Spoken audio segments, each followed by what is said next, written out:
When you think about the greatest sprinters of our time, there are a couple of names that always come up. You've got Usain Bolt and Yohan Blake, but just like we said goodbye to Bolt, it's time for another goodbye. Blake is retiring for good. Before we can get into why he's leaving, we have to talk about how incredible his career has been. At the age of 21, he became the youngest sprinter ever to win the 100-meter race at a world championship. Well, so did Yohan Blake. Blake's going away from this field at the moment, and following him is Tyson Gay, and Blake storming away, gets it, Gay in second place. It was 2011, and a year later, he was back to make waves at the 2012 Olympics in London. He grabbed 2 silver medals, one in the 100-meter and the other in the 200-meter race. Oh, and his training partner just happened to be Usain Bolt. He's got the 3rd fastest 100-meter time in history, too, with an insane 9.69 seconds. That puts him behind only Bolt and Tyson Gay. In fact, out of all the Olympic athletes who don't have a gold medal to their names, he's set the record for the fastest 100 and 200 meters as well. Not a Diamond League race.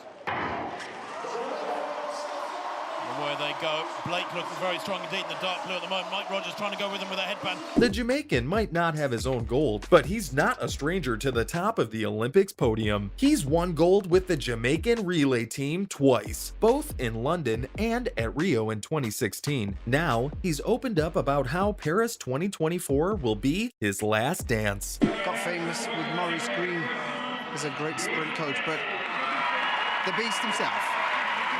It might be because of what happened last year at the World Athletics Championship. He couldn't reach the final for either the 100-meter or 200-meter, and his team finished 4th in the relay. That means no podium, which can really get a guy down. He'll be retiring at age 33, and he says that he really only wants to focus on his strong points before that happens, since they take a lot out of him. But who does he really trust to take over for him? It looks like that isn't anyone. Blake recently opened up about the most special moment of his career, and it was a pretty obvious one. At the London Olympics in 2012, Jamaica walked away with a clean 1-2-3 sweep, but now their sprinters aren't getting anywhere close to that, and Blake has a pretty good explanation for it. Before we get into that, it's only the men who have the issue. The ladies are keeping Jamaica's name up there, since they grabbed every 100-meter medal at Tokyo 2021. So what does Blake have to say about it? Well, he thinks that male sprinting is dying in Jamaica, which is pretty sad because they've produced 2 of the greatest guys in the game. Even Bolt said a couple of years ago that younger sprinters had started getting a little bit spoiled. Blake is on the same page. He thinks that it's the end of an era in Jamaica. Why? It's because they get way too much money when they're super young and they start partying instead of training. He even blames technology for it. He might sound a tiny bit like an annoyed parent, but he thinks that all the sprinters do these days is sit on their phones. Blake doesn't think things are getting better either. He said that nobody's addressing the problem and they just want to get some money and leave. He definitely thinks the talent is still in the country, but nobody's been able to harness it so far. That means we won't see a new Bolt or Blake anytime soon.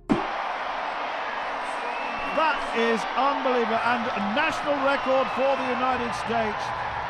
36 points. Speaking of Bolt and Blake, what does one legend think of the other? It's not as good as you might think. When Usain Bolt retired after Rio 2016, everyone had the same thought. Who could possibly fill the running shoes of the greatest of all time? That talent doesn't just come around all the time. He ended his career with a bang, winning 3 gold medals in Rio and leaving a huge hole in the track and field world. But soon enough, another Jamaican came to take his place. Yohan Blake was the next big thing, and he was the only one who came close to being the new Usain Bolt. But there was something different about the two of them. Blake said he never listened in training, since he believed that he knew better, and listening to advice would only cause him to do worse on the track. Now, if you remember the 2011 World Championships, it was where Blake made his debut and set his first record. But at that same event, Bolt was disqualified for a false start, and he doesn't see the debut the same way. He thinks Blake could have gotten into it way sooner if only he had listened to his coaches. Back then, he thought Blake's biggest issue is that he wants it so badly that he just doesn't care enough to listen to the people in charge. He thought that if he didn't change that sometime soon, it would become a huge issue for him. When we're running and we know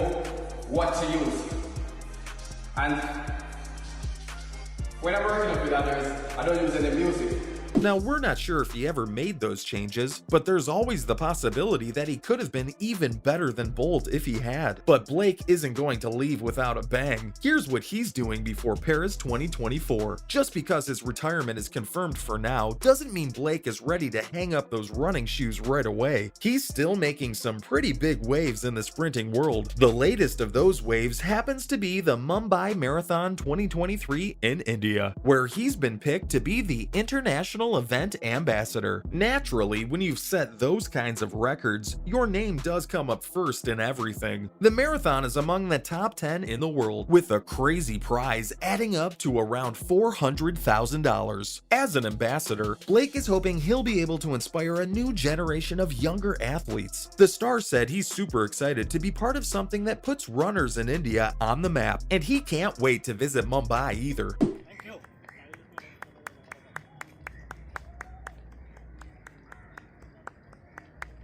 It's not his first time supporting younger athletes. He set up the Why Be Afraid Foundation in Jamaica, which has funded an academic and sporting center for young, underprivileged boys in the country. A representative for the marathon even said that Yohan is an inspiration for everyone, and not just because he's an amazing athlete, but because of his foundation as well. Him being in Mumbai will be a lot of extra motivation for the runners, and it's definitely an event to tune in for. But before we go, we need to talk about the one guy who might be challenging Blake as his successor. The next Bolt and Bolt is here. If Blake could take over for Bolt, then Noah Lyles can take over for Blake. The runner has managed to set an insane personal best record, covering the 60-meter sprint in just 6.51 seconds. Currently, Lyles is the 200-meter world champion, and he's ready to challenge Bolt's records as well. He managed to defeat Trayvon Brommel, who's been a world 60-meter champion before. Brommel's even got a better start than Lyles, but that didn't matter. He got 0.04 of a second off his past best, and that only means good things for the upcoming summer outdoor races. He said that he's been waiting 7 years for this moment, and he's ready to break every single world record. Last year, he even managed to break Michael Johnson's 200-meter record, putting himself behind only Bolt and Blake. He's been talking about breaking Bolt's records for years now, and he thinks now is the time he can do it. Lyles focused on only the 200-meter last year, and this time he's planning to focus on the 100-meter as well. If he managed to break that record last time, there's no telling where he could go this time. While you wait for a new greatest ever sprinter to be crowned, make sure to stay tuned to our videos for more, and we'll see you in the next one.